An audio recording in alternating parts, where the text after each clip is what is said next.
Namaskar, hello and welcome to Sansad TV. I am Namrata Singh and you are watching Question Hour. This show focuses on important questions raised by members in both houses of parliament concerning matters of national interest. In the Rajya Sabha today, members from various parties posed questions related to 10 ministries and sought responses from the respective ministers. Similarly, in the Lok Sabha's Question Hour, members from diverse parties raised questions pertaining to 8 ministries and sought responses from the respective ministers. Now, let's take a look at some of the questions whose replies were tabled today. Rajya Sabha member Neeraj Dangi asked the Minister of Textiles features of National Technical Textiles Mission, the details of the amount to be spent under this mission, and whether there is any possibility of development through technical textiles in the country. The ministry in its reply informed the House that National Technical Textiles Mission was launched in financial year 2020-2021 and has been extended till 31st March 2026 to position the country as a global leader in technical textiles. The mission comprises 4 components with a financial outlay of 1,480 crore rupees. Components include Component 1, Research, Innovation and Development. Component 2, Promotion and Market Development. Component 3, Export Promotion. Component 4, Education, Training and Skill Development. The mission focuses on research and innovation and indigenous development of machinery and specialty fibers, promoting awareness amongst users, enhancing India's exports of technical textiles, and creating human resources with requisite skills.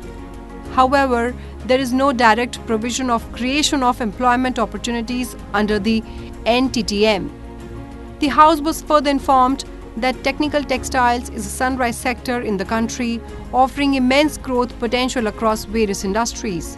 It provides alternate to the traditional materials used in application in various sectors such as roads, railways, construction, agriculture, medical industry, hygiene industry, automobile, defense, and space and industrial safety, etc. The expansion and adoption of technical textiles in these sectors will significantly contribute to the nation's infrastructure, agriculture, healthcare, and industrial growth. Lok Sabha member Dr. Alok Kumar Suman asked the Minister of Women and Child Development whether infrastructure has been reorganized in Anganwadis, including modern and upgraded Saksham Anganwadis under the mission Saksham Anganwadis for its fruitful implementation across the country. आदरणीय प्रधानमंत्री श्री नरेंद्र मोदी जी के दूरदर्शी नेतृत्व से हमारी सरकार महिलाओं और बच्चों के लिए स्वास्थ्य, सुरक्षा, क्षमता और सहभागिता को सुनिश्चित करने के लिए दृढ़ता से कार्य कर रही है और आंगनवाड़ी को और सक्षम और प्रभावशाली बनाने के लिए इसके इकोसिस्टम को और मजबूत करने के लिए मिशन पोषण 2.0 सक्षम आंगनवाड़ी मिशन पोषण 2.0 के तहत, जिसमें कि 6 वर्ष से कम उम्र के बच्चों के लिए पोषण वितरण और ECC early childhood care and education को बढ़ाने के लिए प्रतिवर्ष जिसमें 40,000 करके प्रतिवर्ष उसमें सैंक्शन के लिए है, लगभग 2 लाख आंगनवाड़ी केंद्रों का हमने सैंक्शन किया और उसको उन्नत बनाने के लिए बुनियादी ढांचे में उसमें वाईफाई इंटरनेट के साथ साथ LED स्क्रीन, उसके साथ ही साथ पोषण वाटिका, उसमें टॉयलेट की सुविधा हो, अन्य उसमें पेयजल की सुविधा हो और उसके साथ बच्चों के संज्ञानात्मक और रचनात्मक विकास को प्रोत्साहित करने के लिए शिक्षण उपकरण आदि भी हमने शामिल किया है। तो कई ऐसे इंटरवेंशन जिसके माध्यम से पोषण 2.0 के माध्यम से, ताकि बच्चों को, हमारे बच्चे सिर्फ पोषण ही नहीं, पोषण के साथ साथ पढ़ाई और बेहतर स्वास्थ्य के लिए हम ध्यान देते हैं और लगभग 10 करोड़ से ज़्यादा लाभुकों को हम इसके माध्यम से लाभ भी पहुंचा रहे हैं। Lok Sabha members Hasmukh Bhai Somabhai Patel and Mitesh Patel Bakabhai asked the Minister of Health and Family Welfare Key features of UWIN portal, which is developed for the complete digitalization of vaccination services for pregnant women and children under universal immunization programs, and the role of the said app in making an easy access to vaccination for citizens and creating awareness across the country.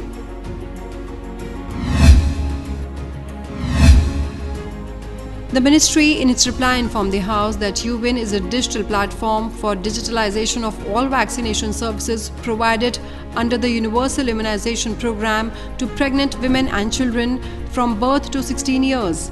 Its key features include anytime access and anywhere vaccination services, generation of Ayushman Bharat Health Account and Child Abha, self-registration module, automated SMS alerts, QR-based e-vaccination certificate and offline mode for data entry by vaccinators. The House was further informed that UWIN digital platform has a mobile application for citizens for ease of use and accessibility. UWIN website guides the citizens regarding key features and utilization of UWIN, such as registration, appointment booking and national immunization schedule through frequently asked questions, which are available in 11 languages. Rajya Sabha member Mayank Bhai Jaidev Bhai Nayak asked the Minister of Agriculture and Farmers' Welfare the manner in which government is encouraging small and marginal farmers to participate in the e-National Agriculture Market platform, and whether there is any plan to expand the scope of ENAM, such as integrating more commodities, value-added services or new technological features. प्रधानमंत्री श्रीमान नरेंद्र मोदी एक visionary leader हैं और किसान कल्याण और कृषि का विकास उनकी सर्वोच्च प्राथमिकता है। मैं माननीय सदस्य को धन्यवाद देना चाहूँगा। उन्होंने ई-नाम के बारे में सवाल पूछा है। ई-नाम मतलब राष्ट्रीय कृषि बाजार। पहले किसान को केवल अपनी मंडी में ही अपना उत्पादन बेचना पड़ता था। बाकी जगह मंडियों में अगर रेट अच्छे होते थे तो उसकी जानकारी भी नहीं होती थी। ई-नाम प्रधानमंत्री नरेंद्र मोदी जी के द्वारा 14 अप्रैल को 2016 को लॉन्च किया। ये एक ऑनलाइन ट्रेडिंग प्लेटफॉर्म है माननीय सभापति जी, जो किसानों को उसके बेहतर मूल्य दिलाने में मदद करता है।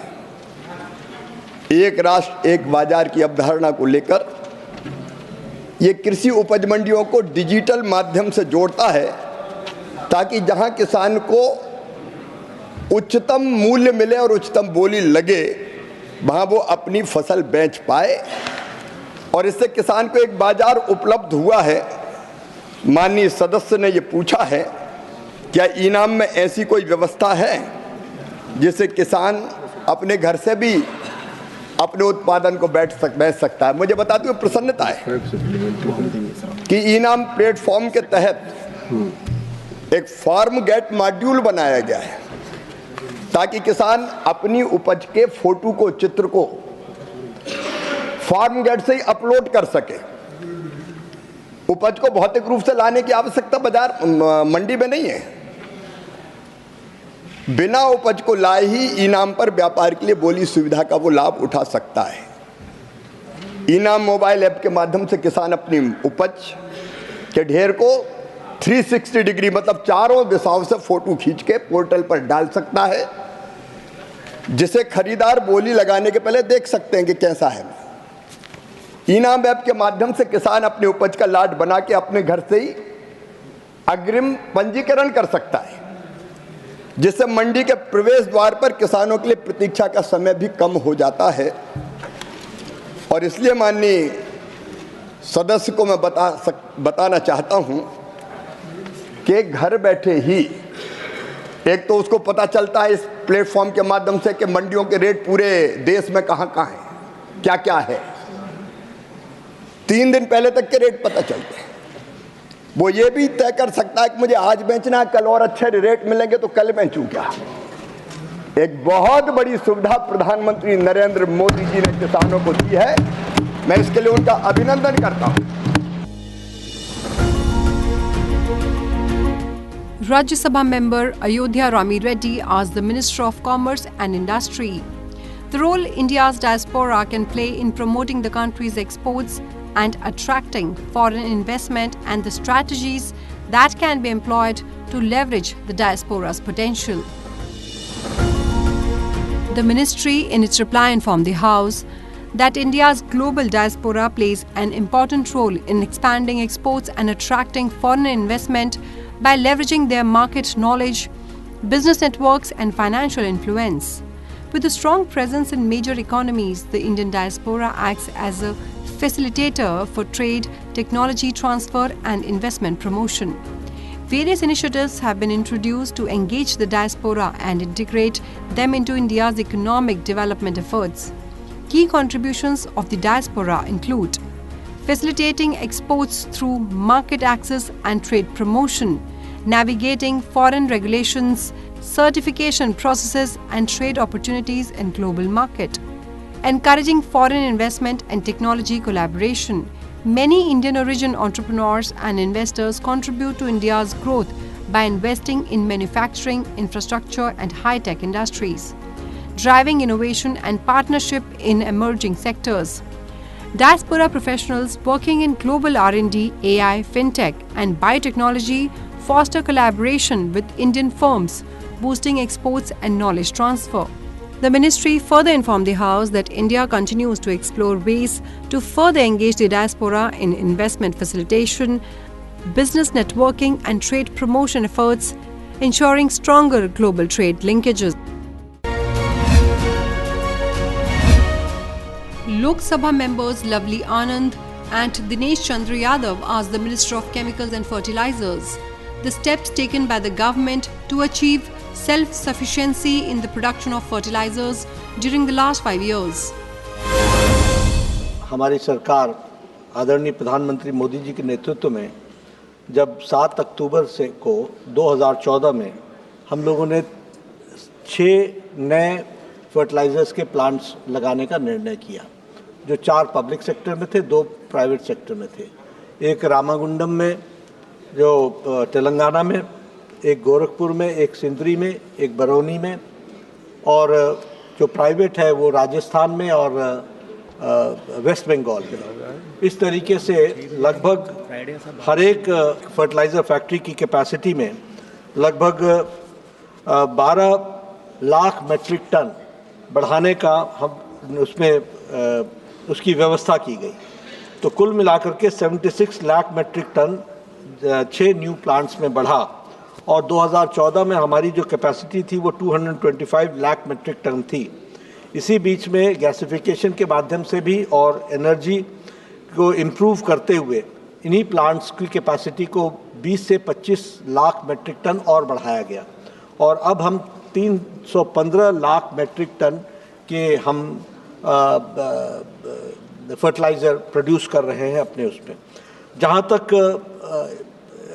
फर्टिलाइज़र की फैक्ट्री को लगाने का सवाल है, ये कंजम्पशन के बेस पर नहीं होता, ये वहाँ के रॉ मटेरियल और उसकी अवेलेबिलिटी पर डिपेंड करता है।